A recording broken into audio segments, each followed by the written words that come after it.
En suivant, nous allons vous présenter les personnages et le contenu de Huis clos, écrit par le philosophe Jean-Paul Sartre en 1947.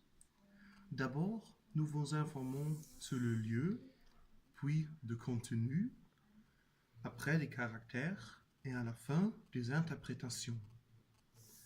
On se trouve dans un salon style Second Empire. Ce salon a l'air d'être une chambre d'un hôtel, mais il y a seulement une chambre. Là-dedans, les lampes sont toujours allumées et on ne peut pas éteindre la lumière.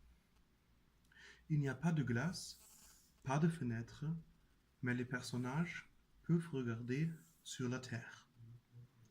La pièce commence avec la rencontre de Garcin, un journaliste, et le garçon d'étage.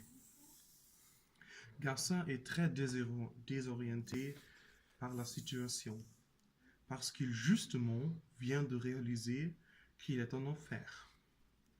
Après qu'il a donné des instructions à Garcin, le garçon sort et quand il est seul, Garcin essaye de s'enfuir, mais sans succès. Puis Inès entre dans la salle et est très impolie envers Garcin, qui essaie de rester poli, gentil et paisible. Les différences entre les deux deviennent éclatantes. Ensuite, Estelle entre dans la chambre avec le garçon. Envers lui, Inès est très gentille et charmante, et Garcin se comporte comme envers Inès. Dans le contenu d'histoire, on apprend toujours un peu plus sur les personnages.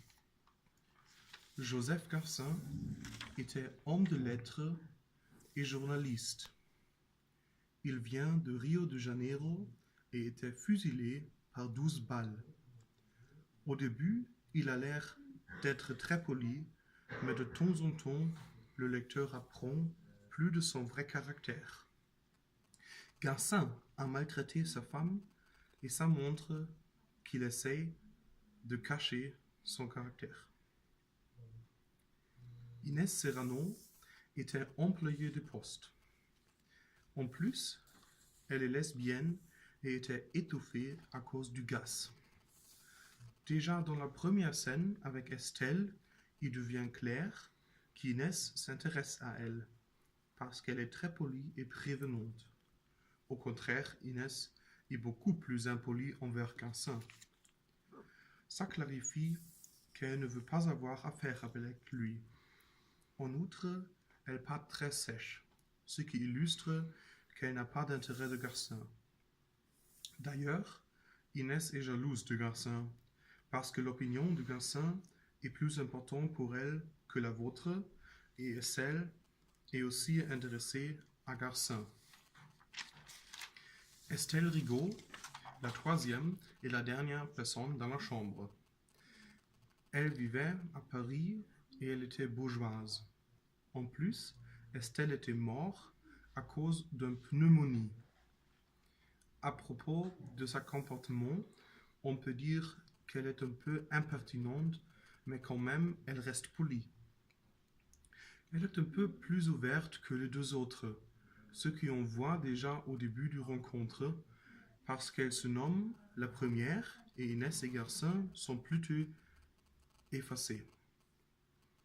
À l'égard des autres, elle est méfiante, car elle pense que quelqu'un voulait elle faire une farce.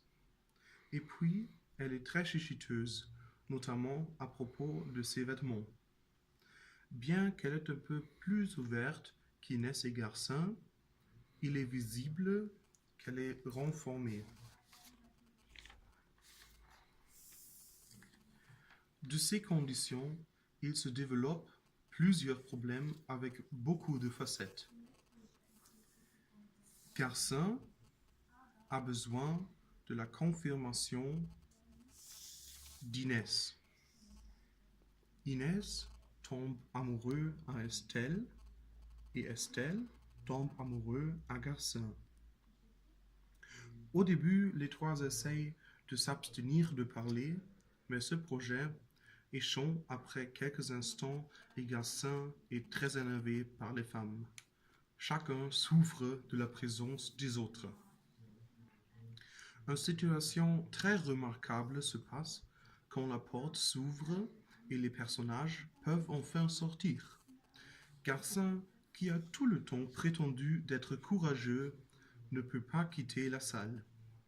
Ça montre un aspect de la philosophie sartrienne que l'identité se compose de les actes et que ce qu'il dit ne compte pas.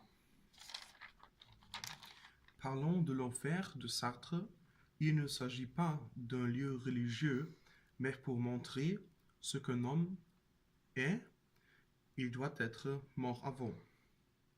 Le coupe-papier avec lequel Estelle essaye de tuer Inès sans succès symbolise les choses duquel l'essence précède l'existence, différemment que l'homme pour Sartre.